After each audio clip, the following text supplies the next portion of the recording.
So less than after Sure. 1 month, late season Jamal Murray has arrived early, which this came out Friday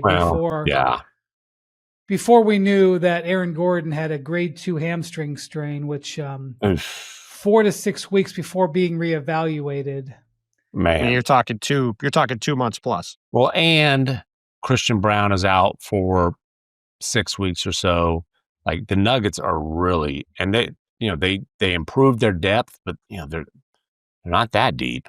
I mean, they're starting Spencer Jones right now. Well, he's been pretty interesting, by the way, Spencer. Okay, fine. Pretty interesting as your 10th man is a good place for him. Just saying. All right. Well, Peyton Watson, who didn't get a contract extension, first round pick from 3 years ago, didn't get a contract extension, switched agencies, is now going to be getting a lot more minutes. And so far this year, he's shooting 51% overall, not shooting a ton of threes. And that's sort of the thing with him, is he doesn't shoot a ton of threes, but his percentage is pretty good. He's rebounding better than he has ever in his career. Again, it's not great. He's not going to be Aaron Gordon. He's not going to have that lob threat that Aaron Gordon is, but he is a 6'8", 3-and-D player who now with money on the line is going to get, for the next 1 to 2 months, a lot more playing time. This could be good. This could be bad. He's a 6'8", you hope 3-and-D player. Definitely, he's a good defensive player who, let's see if he's a 3-and-D player. The 3 is questionable. But he's a nice reserve who is probably going to be above his head starting. And maybe you're right. Is a project who's going to be above his head starting. Maybe you're right. And maybe this is a moment for him. Well, I don't think, this is to me, the conversation to be had is that Jamal Murray has had the best start of his career by a mile. Like if you look at his monthly splits over the course of his career, his opening month has been pretty rough, and he's played like anybody who's talked to anybody around the league or watched for years. It's not like it's easy to see. Jamal plays his way into the season, and he showed up this year. Shape is what you're saying. Well, yes, but he showed up this year ready to go, and he's been awesome. And with no Christian Braun for weeks, months probably, at least with the initial timeline we were given. And again, if you say Aaron Gordon's getting reevaluated with a hamstring injury in 4 to 6 weeks, that's a 8 to 12 week injury probably. So you're talking 2-3 months till he's really ready to go. So yes, they need Peyton Watson to play. They need Spencer Jones to play. They need Cam Johnson to play better. He finally has had a couple of good games lately after a really rough start. He's got to be a lot better. But they need Jamal Murray to keep playing like this. If Jamal Murray keeps playing like this with Jokic playing out of his mind, they can keep up. But if they have any issue with that, they're going to be struggling. To this point, career high in scoring, career high in assists. And a lot of that's because his numbers, like if you go look at his monthly splits for his career, they tend to go up as the season goes along, month by month by month. And this year, he came in at like the end of the season numbers. So even if he just stays flat all the way through, it's going to be very important for Denver because they've gotten off to a really good start, and staying up there in 2 or 3 in the West is imperative because it means you avoid playing the juggernaut until the conference finals. Well, and Joker, the 2-man game between Joker and Jamal Murray is definitely good enough to prop them up. The problem here, like you're gonna be asking Joker to be a superhero night in and night out. You're not going to be able to manage his minutes the way that you wanted to. The good news is for the next month, they do have a pretty soft stretch of schedule. I'm looking at it right now. It's like Memphis, the Spurs, who have their own injury issues, Suns, Mavs, Pacers, Hawks, Hornets. There's another Utah. That's a lot of wins. Dallas on there. So there's like it. It's a soft next month, but the biggest concern is wearing Joker down. Right.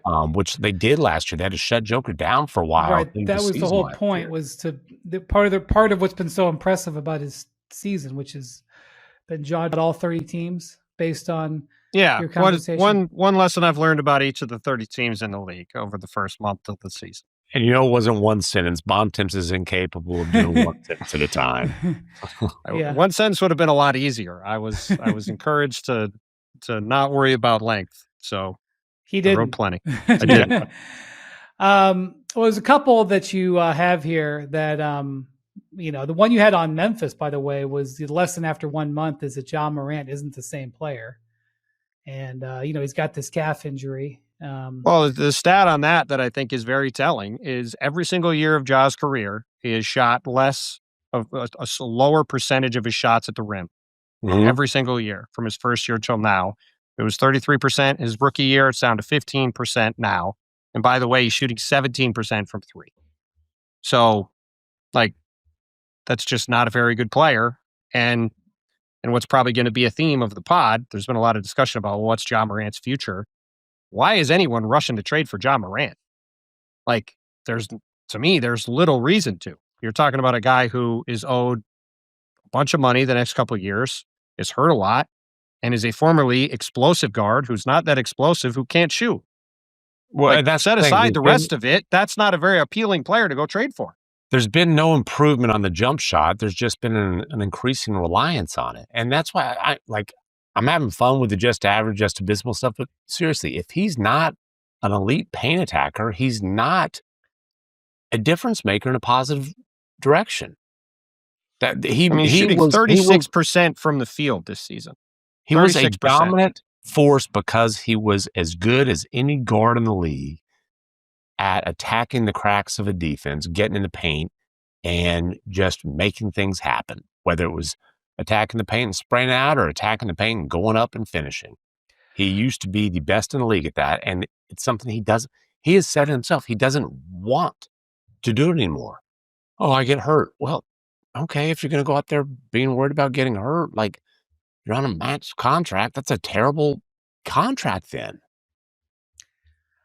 Well, the Grizzlies, I should say, have won 2 in a row because last week before they went to Dallas, they beat the Kings at home by 41. And Ja was obviously out for that game, as was Jaren Jackson. The Kings who's also out in Dallas. We'll see how Memphis does Monday at home against Denver. Yeah. So the Kings had lost, I think, 8 in a row. They come back and win Saturday at home. They finally came home and beat the Denver Nuggets in a get back game for. Well, the game was in Denver, but it was the second night of a back-to-back for the Nuggets without Aaron Gordon and Christian Braun, and both of those guys are going to be out for a while. The Nuggets have some serious challenges. Yeah, we'll talk about the Nuggets in a second. So I will say that your line on the Kings here, Bontemps, was lesson after 1 month. It's time to start over, and so the Kings did come back and win on Saturday in Denver. That finished this 5-game road trip, which has been. It was rough for them, and it was. Will you call it a Denver a comeback or game, a return game for Russell Westbrook? He had a great game. He had 21 points and 11 assists. He was also minus 13 in 30 minutes in a game they won by 5. That's true, but all the way around. Yeah, he had he could claim victory. No, he certainly could. No question. And he did. But the Kings, it's just going so poorly there. They're 4-13, I believe, and Sabonis has got a meniscus injury. Which, guys, are we bringing Domantas Sabonis back? I mean, they said 3 to 4 weeks, but what are we doing here? Also, can you trade him while he's hurt?